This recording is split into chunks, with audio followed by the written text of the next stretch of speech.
and I'm going to be talking to you guys about some basic rules of soccer.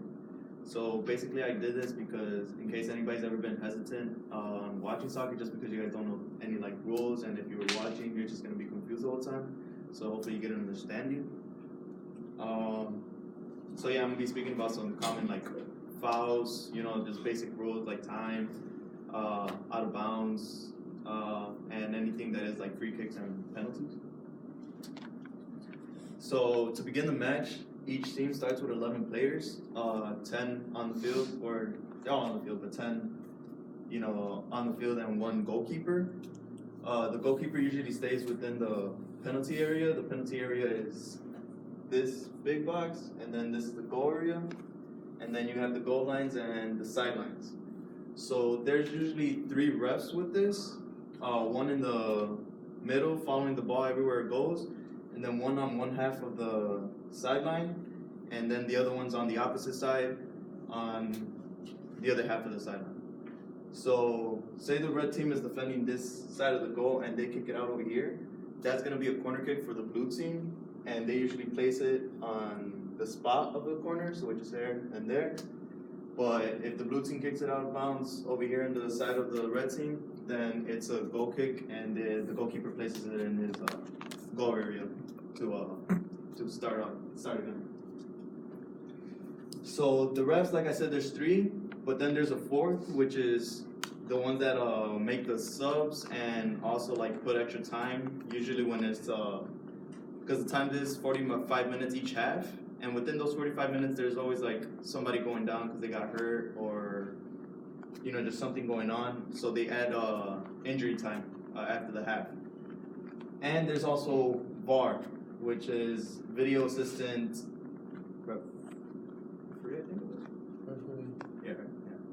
Yeah. Which is like they set up like 4 guys up where they see like a whole bunch of cameras, recording, and if they see something that they could change, which is usually like a handball that leads up to a goal or a red card, anything that could change the game basically, they check it out. They tell the guy in the middle, the main referee, and he's the one who usually makes the call if it was either a red card or penalty, whatnot.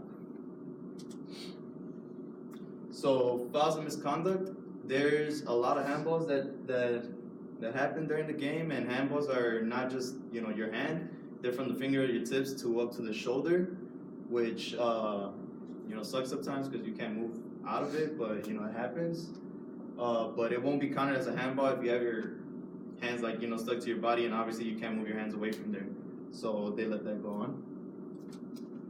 So there's red cards too, which is a straight red. You take out the player, and for something dirty like that. So a quick fact about that one wasn't actually a red card. That was a yellow card in the 2010 World Cup final. And there wasn't no video assistant referee back then. If there was, they probably would have checked it out, seen it, and been like, yeah, this guy deserves a red card. But they didn't. An offsides is when so a pass happens. As soon as it leaves the player's feet, that's when you're able to do it. So these guys in the blue, this is the last defender. So these guys were clear because they're in front of this guy as soon as it left the ball, the guy's foot.